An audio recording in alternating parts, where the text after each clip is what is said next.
Hello there, Tyrant here, and I just finished watching episode 5 of Death March in Another World Rhapsody. I think I got that right, coming off my head. But anyways, so it's right after the Labyrinth episode when he gets two new slaves, apparently. And, so yeah.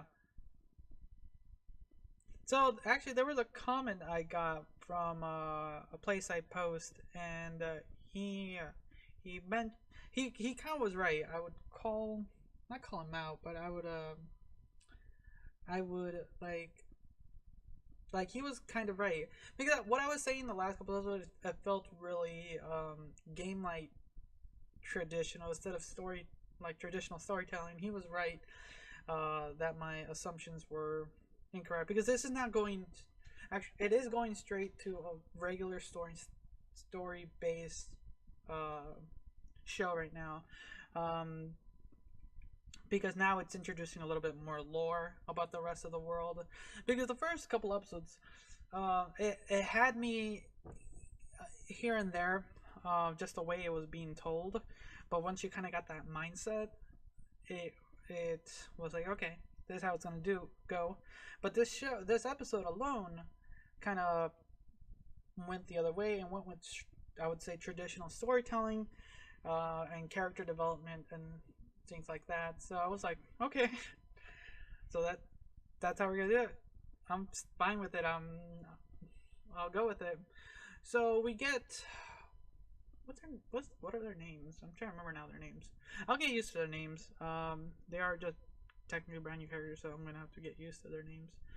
Um, so we get an insight on how slaves work in this area, and it's very like sad, but that's kind of understandable how this world works, and still how humans disdain demi-humans too when they were trying to get a place to sleep and everything, um, and things like that.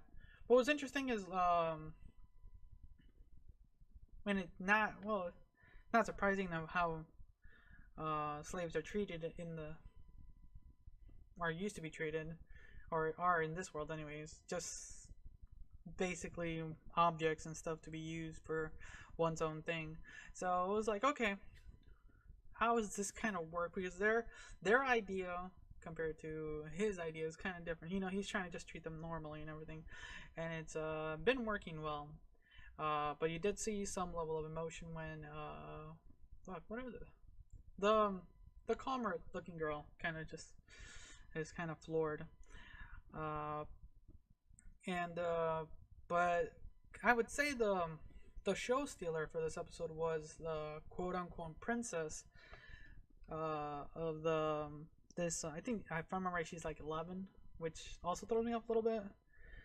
Uh, because we get this whole like I said, like slaves are to be used for whatever they use, and they're literally thought they're gonna be servicing Sato. I think that's his name. Oh, I gotta remember his name too. Um, and that just throws everything off. Best part, like I said, it's going through traditional storytelling. Um, is that this is still kind of like one of those shows that is interesting that it works in two ways because apparently you can get reincarnated into this world or you can be brought into this world, and the both methods that were mentioned didn't truly apply to him, which is interesting. I'm wondering how that's gonna work later on, because the way it was explained, it was really done really well, and I truly appreciated that part of the lore being expanded upon because that kind of just tells you something how this world works, and kind of how it's funny how she did mention like, where you like max leveled or like have infinite MP or have multiple skills, and it's funny is that he or and we're everything all that, but no, he was literally the only thing he had was those meteor spells that were designed into his game. So like I'm still pondering that. I wonder if he's gonna mention how kind of he has like this icon thing going and everything. That still hasn't been established to. Well, I don't think it's gonna be established to anyone else but her because she's from the other world. But we also learned her backstory and how that came about. So now that, like I said, she was kind of the show stealer in this episode.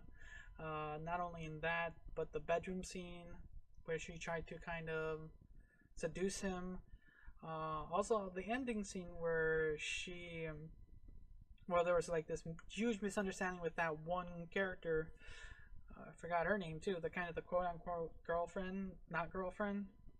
So I'm wondering. I'm hoping they're gonna start their travels soon and see how that goes.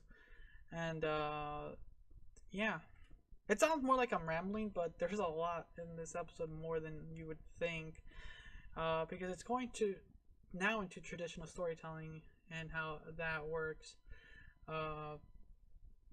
We're just gonna have to see how that plays out.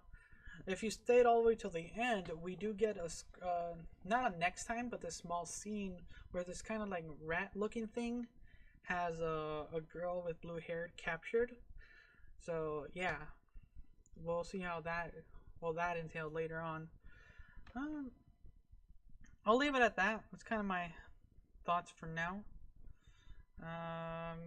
Thanks to that guy who commented on the post side in the forums I did.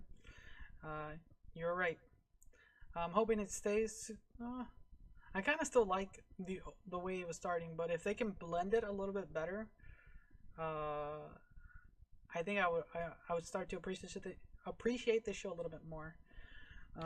Sorry I forgot your name, but so thanks again for watching. Until next time.